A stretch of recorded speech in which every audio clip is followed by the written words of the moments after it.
మీ business ఏదైనా మీ ఊర్లో promotion చేయాలంటే అది సుమన్ టీవీతోనే సాధ్యం. ఇప్పుడే సంప్రదించండి. చాలా సంతోషం. ఈరోజు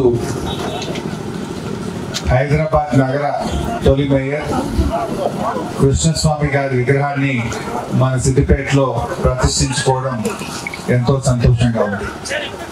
మరి ఈరోజు మనం ముఖ్యంగా కృష్ణస్వామి గారు ఆ రోజుల్లో రాజకీయంగా ఎంతో చైతన్యంగా ఉండి హైదరాబాద్ మేయర్గా పనిచేసి మన ముదిరాజ్ జాతికి ఎంతో మంచి పేరు తెచ్చారు.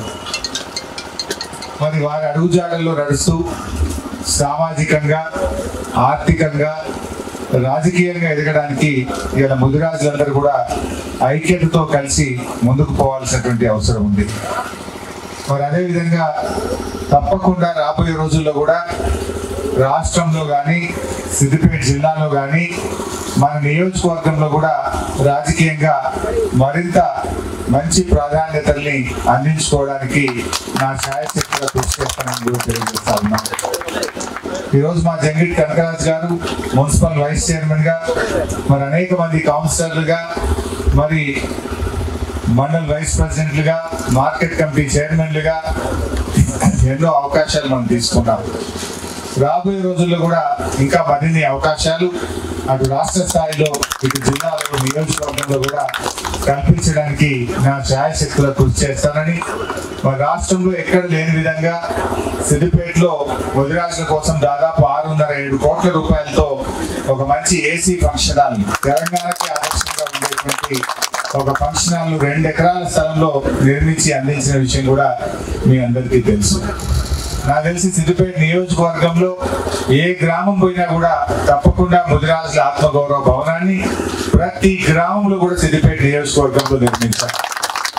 రాష్ట్రంలో ఎక్కడైనా ఉందో లేదో నాకు తెలియదు, కానీ సిద్దిపేట కాన్స్టిట్యున్సీలో ప్రతి గ్రామంలో కూడా ముదిరాజు ఆత్మగౌరవ భవనం నిర్మించారు.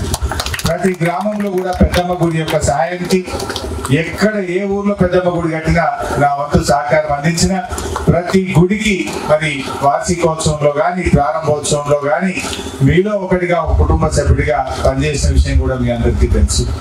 మరి రాబోయే రోజుల్లో మన వర్గీకరణ విషయంలోనైనా, ముదిరాజుల సమస్యల విషయంలో తప్పకుండా బీఆర్ఎస్ పార్టీ, నేను కూడా కృషి చేస్తాను. మీకు తెలుసు, గతంలో చేప పిల్లల విషయంలో కొన్ని గ్రామ పంచాయతీ చెరువులు ఉంటే కేసీఆర్ గారి ప్రభుత్వం గ్రామ పంచాయతీల పెత్తనం వద్దు అని వాటిని పూర్తిగా సొసైటీలకు అప్పచెప్పింది కూడా కేసీఆర్ గారి ప్రభుత్వం. సభ్యత్వాలు వస్తేనే మీకు కూడా అవకాశం వస్తాయని చెప్తే మరి దాన్ని తగ్గించి లక్షలాది కొత్త సభ్యత్వాలను రాష్ట్ర వ్యాప్తంగా మీకు అందించినది కూడా బీఆర్ఎస్ ప్రభుత్వం, కేసీఆర్ గారు. మన సిద్దిపేట నియోజకవర్గంలో కూడా కొన్ని వేల మందికి మత్స్యకారులుగా గుర్తించి వాళ్ళకు కార్డులు కూడా అందించిన విషయం కూడా మీ అందరికీ తెలిసిన విషయమే. సో ఏది ఏమైనా ఇది ఒక నిరంతర ప్రక్రియ. మరి ఈరోజు కృష్ణస్వామి గారి విగ్రహం మనలో ఐక్యతను పెంచడానికి, మనం సంఘటితం కావడానికి, రాజకీయంగా మరింత ఎదగడానికి ఇది ఎంతగానో దోహదం చేస్తుందని, ఆ రోడ్డు మీద వెళ్ళినప్పుడు ప్రతిసారి మనందరం కూడా ఐక్యంగా ఇంకా ముందుకు సాగడానికి మరి కృష్ణస్వామి గారు మనకు బోధన చేస్తుంటారు.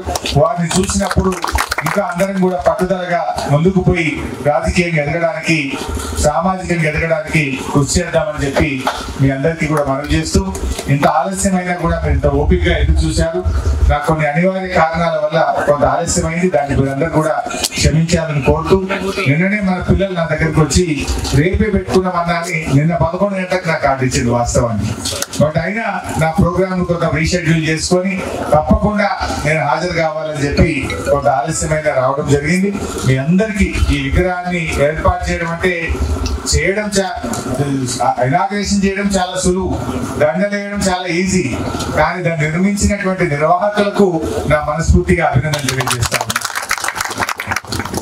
సో ఎవరైతే ముఖ్యంగా ఈ విగ్రహాన్ని నిర్మించడానికి రాత్రింబవళ్ళు ఆర్థికంగా, శారీరకంగా కష్టపడి నిర్మాణంలో భాగస్వాములు అయినారో వారందరికీ నా హృదయపూర్వక శుభాకాంక్షలు తెలియజేస్తాను. మా మున్సిపల్ చైర్మన్ రాజేంద్ర గారు కూడా ఉన్నారు. ఈ చౌరస్తాను కృష్ణస్వామి చౌరస్తాగా దీన్ని మరి మున్సిపాలిటీ వారి పేరు మీద ఈ జంక్షన్ పేరును కూడా కృష్ణస్వామి జంక్షన్ గా ఏర్పాటు చేస్తామని కూడా తెలియజేస్తూ మరి జై ముద్ర జై తెలంగాణ.